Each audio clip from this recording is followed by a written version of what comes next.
कैसे आप सब लोग। पिछले क्लास में हम कारक सुने थे ना, तो उस पार्ट में भाषा की बात देखिए। नीचे दिए गए मुहावरे के भाव समझिए, उनका वाक्यों में प्रयोग कीजिए। जान में जान आना, इसका अर्थ है इत्मीनान होना। गीत सुनकर मुझे जान में जान आ गई। సో జాన్ మే జాన్ అంటే ప్రాణం లేచి వచ్చినట్టు అవ్వటం. సో చిడియా యొక్క పాట వినగానే నా ప్రాణం లేచి వచ్చినట్టు అయ్యింది. సో ఇతిమినాన్ హోనా అంటే మనలో రెస్పాండ్ అవ్వటం, అంటే ఏదన్నా ఒక విషయం జరగగానే మనలో ఒక రెస్పాన్స్ అనేది కనిపించదు, దాన్ని ఇతిమినాన్ హోనా అంట. ఖుషియోకి ఆసు ఆనా, ఆనంద విభోర్ హోనా, ఆనంద బాష్పాలు అంటే ఆనందంతో యాడ్ అవ్వడం. సో దాన్ని ఆనంద బాష్పాలు అని కూడా అంటారు. चिड़िया का गाना सुनकर राजा की आंखों में खुशी की आंसू आए. సో చిడియా పాట వినగానే రాజుగారి కళ్ళల్లో ఆనంద భాష్పాలు వచ్చాయి. సో నెక్స్ట్ చూడండి, అనుచ్ఛేद देखिए रेखांकित शब्दांशों पर ध्यान दीजिए. సో ఇక్కడ చూడండి, నేను క్లాస్ లో కార్క్ చెప్పాను కదా, కార్క్ లో ఇందులో రాజాని చిడియా కో ప్యార్ సే देखा. నే అనేది కర్తకారకు, కో అనేది కర్మకారకు, సే అనేది కరణకారకు. नेक्स्ट, चिड़िया को देखने के लिए लोग दूर दूर से आते थे. चिड़िया को देखने के लिए అంటే చిడియాని చూడటానికి. అంటే ఇక్కడ కో కేలియే అనేది సంప్రదాన కారకంగా వస్తాయి. దూర్ దూర్ సే అంటే అపాదాన కారక, దూరం దూరం నుండి వస్తున్నారు. చిడియా కా మధుర్ గానా సబ్కో భాతా థా. చిడియా కా అనేది సంబంధ కారక, सबको भाता था अंदरकी, ये संप्रदान कारक है. चिड़िया का संगीत सुनकर सबके मन में यही सोचते हैं कि हे चिड़िया, हे అనేది సంబోధన కారక. సో ఇక్కడ కారక లాస్ట్ క్లాస్ లో ఏ సెంటెన్స్ నే ఎక్కడ యూజ్ చేస్తారు, కో ఎక్కడ యూజ్ చేస్తారు, సే కే ద్వారా కే లియే కో, సే కా కే కి మే పర్ హే అరే, ఇవన్నీ కూడా ఎలా యూజ్ చేస్తారు ప్రతి దానికి ఎక్స్ప్లెనేషన్ ఇవ్వడం జరిగింది. నెక్స్ట్ చూడండి, ఇక్కడ రిక్త స్థానం పర్ పూర్తి ఉచిత కారకం సే కీజియే. సో ఇక్కడ ఫిలిప్స్ ఇచ్చాడు, అది మనం కరెక్ట్ కారక చిహ్నం అనేది పెట్టాలి. రాజా సుందర్ మహల్ మే అంటే మహల్లో ఉండేవాడు, మహల్ మే రహతా థా. మే అనేది ఆన్సర్. यात्रियों डैश यात्रा वर्णन डैश महल वर्णन किया. यात्रियों ने अपनी यात्रा वर्णन में महल का वर्णन किया. यात्रिకులు వాళ్ళ యాత్రా వర్ణనలో महल గురించి కూడా వర్ణించారు. राजा डैश चिड़िया डैश कभी नहीं देखा. राजा ने चिड़िया को कभी नहीं देखा. రాజా చిడియాని ఇప్పటివరకు చూడలేదు. चिड़िया डैश सोने डैश पिंजरा बनवाया था. चिड़िया के लिए सोने का पिंजरा बनवाया था. चिड़िया కోసం బంగారు పంజరాన్ని తయారు చేశారు. సేవకో డాష్ లड़की పూజా. సేవకోనే లड़की से పూజా. సేవకులు ఆ అమ్మాయిని అడిగారు.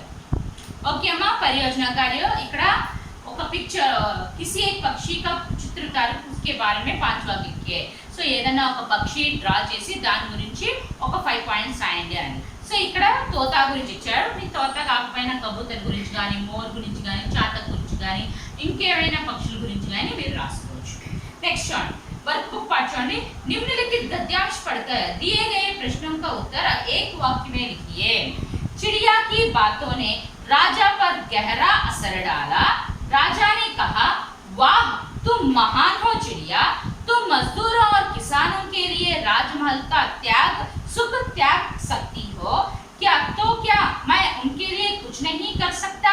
चिड़िया बोली, क्यों नहीं महाराज, मजदूरों और किसानों के बारे में सोचना और उनकी सहायता करना हमारा कर्तव्य है, क्योंकि वे हमारे सुखदाता और अन्नदाता है. सो हमारा कर्तव्य, प्रश्न देखिए, फर्स्ट प्रश्न जोड़ने, हमारा कर्तव्य क्या है. सो हमारा कर्तव्य ఏంటి, ఇక్కడ मजदूरों और किसानों के बारे में सोचना और उनकी सहायता करना हमारा कर्तव्य है. అంటే లేబర్స్ కోసం ఇంకా రైతుల గురించి ఆలోచించడం, వాళ్ళకి సహాయం చేయడం మన కర్తవ్యం. हमारे सुखदाता और अन्नदाता कौन है? हमारे सुखदाता और अन्नदाता कौन है? किसान और मजदूर हमारे सुखदाता और अन्नदाता. కిసాన్ అంటే కిసాన్ రైతు, ఇంకా లేబర్, వీరిద్దరు కూడా మనకి అన్నదాతలు, సుఖదాతలు. థర్డ్ క్వశ్చన్ చూడండి. థర్డ్ క్వశ్చన్, चिड़िया की बातों ने किस पर गहरा असर डाला. చిడియా యొక్క మాటలు ఎవరి మీద ఎక్కువ ప్రభావం చూపించాయి? దానికి ఆన్సర్ ఏంటి? ఎవరి మీద ఎక్కువ ప్రభావం చూపించాయి? రాజా మీద ఎక్కువ ప్రభావం చూపించాయి. चिड़िया की बातों ने राजा पर गहरा असर डाला. राजा पर అంటే రాజా మీద చాలా ప్రభావం చూపించారు. चिड़िया बहुत कृष्ण ने चिड़िया राजा से क्या बोली? चिड़िया राजा तो ఏం చెప్పింది? क्यों नहीं महाराज, क्यों नहीं महाराज, क्यों नहीं महाराज అని అడిగింది. मजदूरों ఎందుకు చేయలేవు? मजदूरों के बारे में అంటే चिड़िया రాజాతో ఏం చెప్పిందంటే ఎందుకు చేయలేరు మహారాజా, ఎందుకు చేయలేరు మహారాజా? मजदूरों के बारे में और उनके किसानों के बारे में सोचना हमारा कर्तव्य है. సో ఇక్కడ చిడియా రాజాతో ఏం చెప్పిందంటే మీరు ఎందుకు చేయలేరు, మన రైతుల గురించి మన లేబర్ గురించి ఆలోచించడం మన కర్తవ్యం అని చెప్పింది. उपयुक्त गद्यांश किस पाठ से लिया गया? लास्ट क्वेश्चन ఏంటి? उपयुक्त गद्यांश किस पाठ से लिया गया है? गाने वाली चिड़िया से लिया गया है. सेकंड पैराग्राफ छोड़ना हम. एक दिन चिड़िया को खेतों में मेहनत करने वाले किसानों की याद आई. उन सबसे मिलने वह खेतों की ओर निकल पड़ी. जब राजा को चिड़िया दिखाई नहीं दी तो वह दुखी हुआ और अस्वस्थ हो गया. सारी प्रजा राजा की अस्वस्थता के बारे में चिंतित थी. तभी सोचने लगे कि राजा को कैसे बचा ले. सो अंदर फर्स्ट क्वेश्चन जोड़ी. एक दिन चिड़िया को किसकी याद आई? एक दिन चिड़िया को खेतों में मेहनत करने वाले किसानों की याद आई. ఒక రోజు పక్షికి ఎవరు చిడియాకి ఎవరు గుర్తొచ్చారు? సో ఒక రోజు చిడియాకి పంట పొలాల్లో పనిచేసే రైతులు గుర్తొచ్చారు. సెకండ్ క్వశ్చన్ చూడండమ్మా. రాజా को चिड़िया दिखाई नहीं दी तो वह क्या हो गए? क्या हो गया? రాజాకి చిడియా కనిపించకపోయేసరికి తను ఏమైపోయాడు?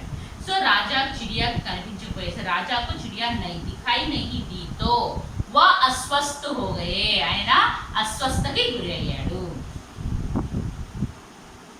नेक्स्ट. सारी प्रजा किसकी अस्वस्थता के बारे में चिंतित थी? थर्ड क्वेश्चन చూడమ్మా. सारी प्रजा किसकी अस्वस्थता के बारे में चिंतित थी? ప్రజలందరూ కూడా ఎవరి అస్వస్థత పట్ల బాధపడుతూ ఉన్నారు, చింతిస్తూ ఉన్నారు? सारी प्रजा राजा की अस्वस्थता के बारे में चिंतित थी. ప్రజలందరూ కూడా రాజు యొక్క అస్వస్థత గురించి చింతిస్తూ ఉన్నారు. सभी क्या सोचने लगे? అందరూ ఏం ఆలోచిస్తున్నారు? सभी सोचने लगे कि हमारे राजा को कैसे बचा ले. అందరూ ఏం ఆలోచిస్తున్నారంటే రాజుగారిని ఏ విధంగా కాపాడుకోవాలి అని ఆలోచిస్తున్నారు. हमारे राजा को कैसे बचा ले. खेती की और खेतों की ओर चिड़िया क्यों निकल पड़ी? क्योंकि उनसे खेतों में काम करने वाले किसानों की याद आई, इसलिए वह खेतों की ओर निकल पड़ी. సో పంట పొలాల వైపు చిడియా ఎందుకు వెళ్ళింది? సో ఎందుకు వెళ్ళిందంటే పంట పొలాల వైపు చిడియా ఎందుకు వెళ్ళిందంటే తనకి ఎవరు గుర్తొచ్చారు? खेतों में काम करने वाले किसानों की याद आई. ఇక్కడ క్వశ్చన్స్ ఒకసారి రాస్తానమ్మా, మీరు త్వరగా నోట్ చేసుకోండి. First paragraph. हमारा कर्तव्य क्या है? मजदूरों और किसानों के बारे में सोचना और उनका सहायता करना हमारा कर्तव्य है. ఇది ఫస్ట్ క్వశ్చన్. Second question.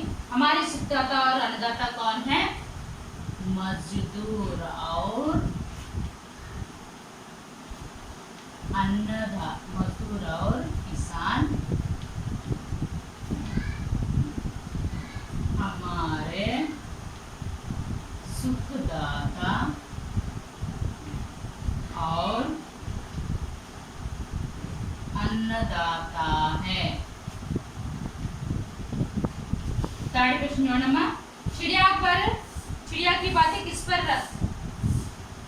गहरा असर डाला? चिड़िया की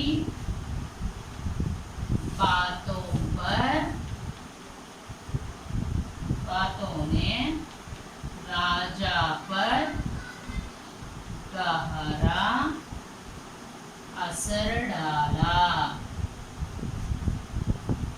और क्वेश्चन देखिए, चिड़िया राजा से क्या बोली? चिड़िया बोली कि क्यों नहीं महाराज,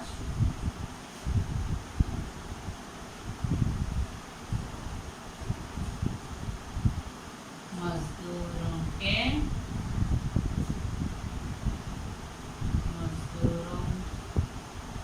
और किसानों के बारे में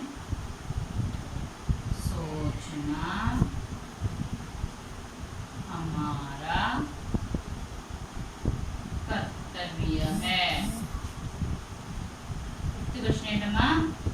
गाने वाली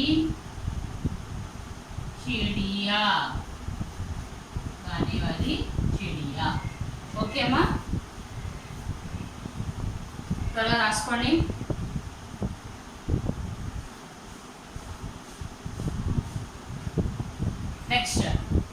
నెక్స్ట్ పారాగ్రాఫ్ చదివాను కదా, దాని క్వశ్చన్స్ రాసుకున్నారు అందరూ?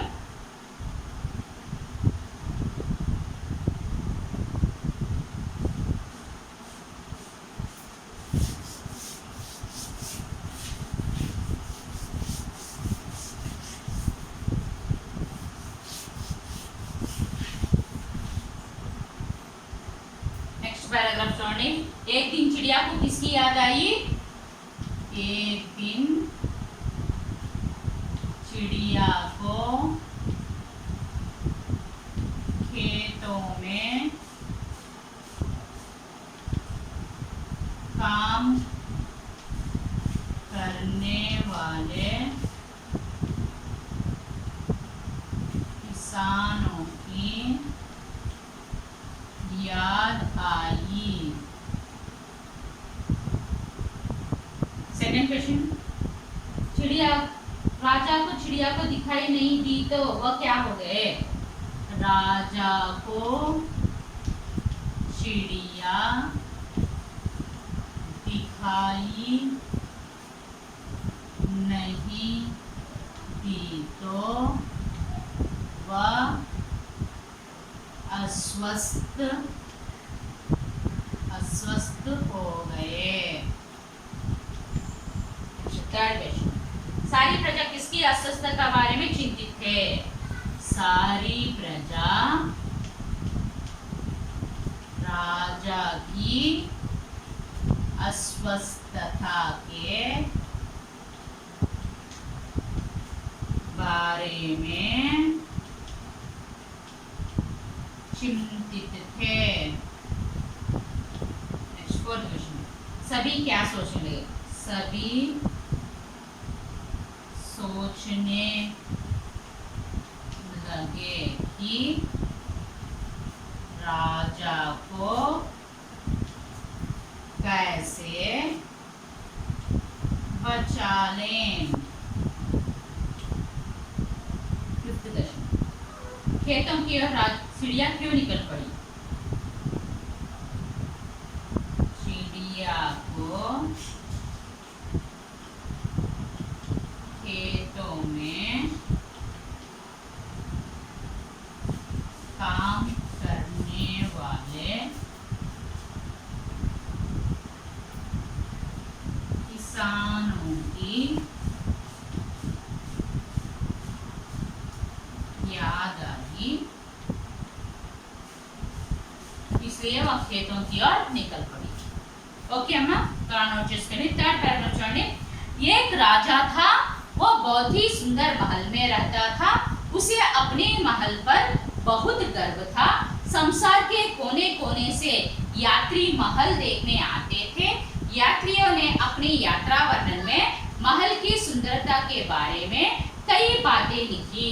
उन्होंने ये गाने वाली चिड़िया के बारे में भी लिखा था।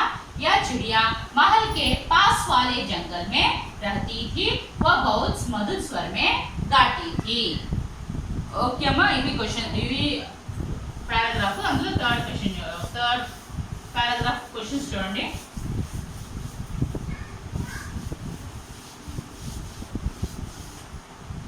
राजा को किस पर बड़ा गर्व था? राजा को अपनी महल पर बड़ा गर्व था. नेक्स्ट सेकंड क्वेश्चन जो है, यात्रियों ने किसकी सुंदरता के बारे में बातें लिखी? यात्रियों ने महल की सुंदरता के बारे में बातें लिखी.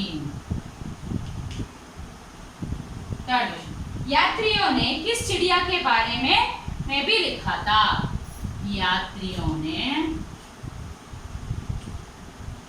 गाने वाली चिड़िया के बारे में भी लिखा था. नेक्स्ट फोर्थ क्वेश्चन, यात्री महल देखने कहाँ से आते थे? यात्री महल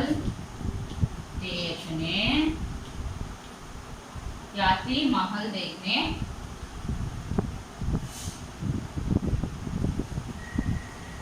संसार के कोने कोने से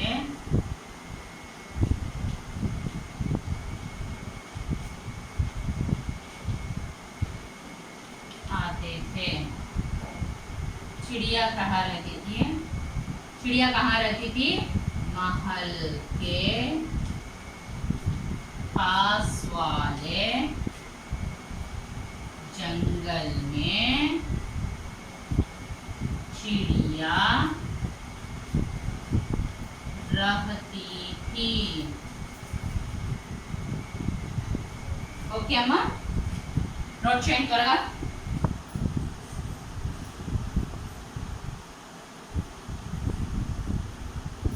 త్వరగా నోట్ చేయండి.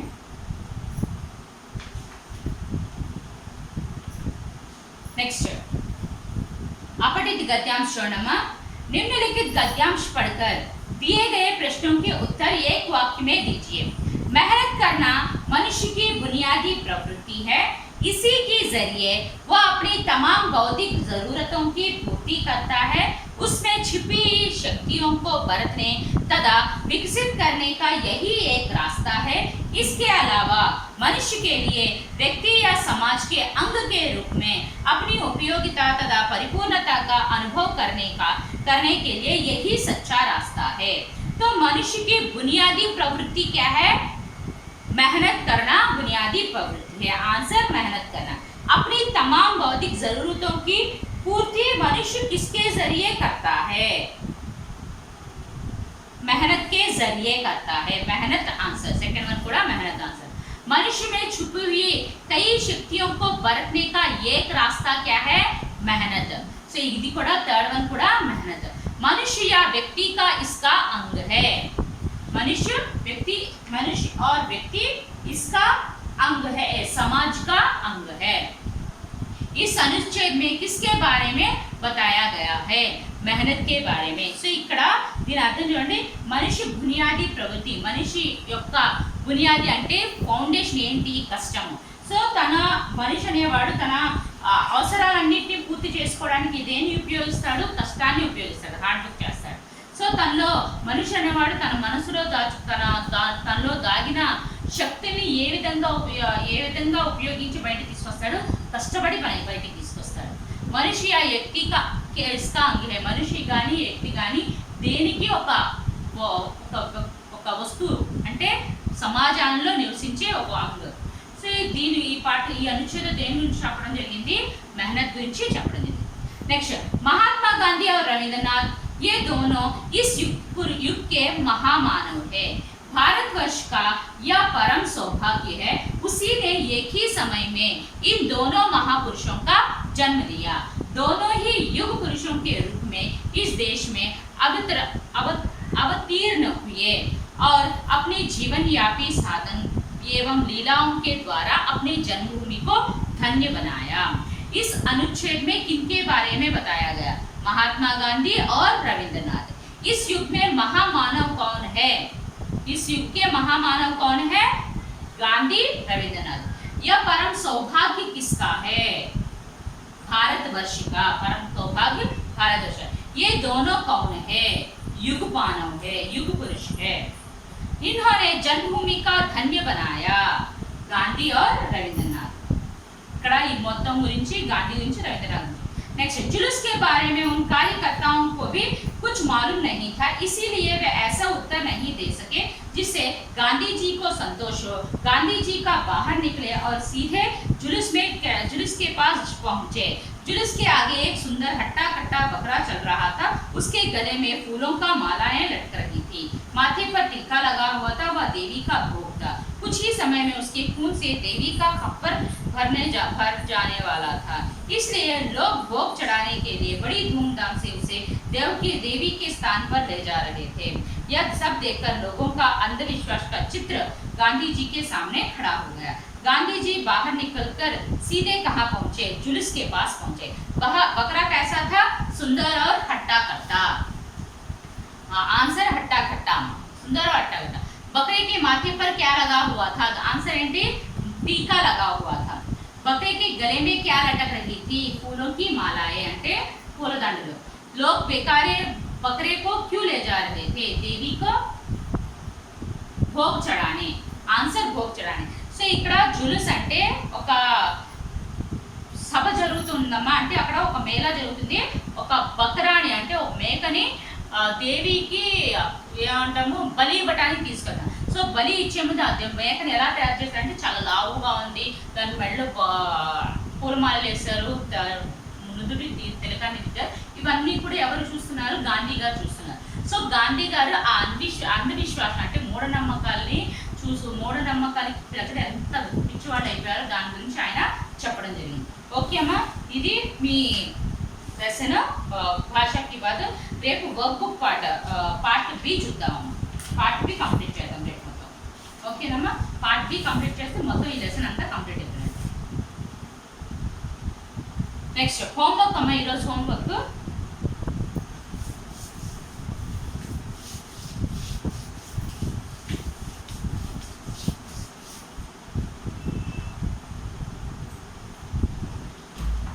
लेसन नंबर 2 अभिव्यक्ति सृजनात्मकता।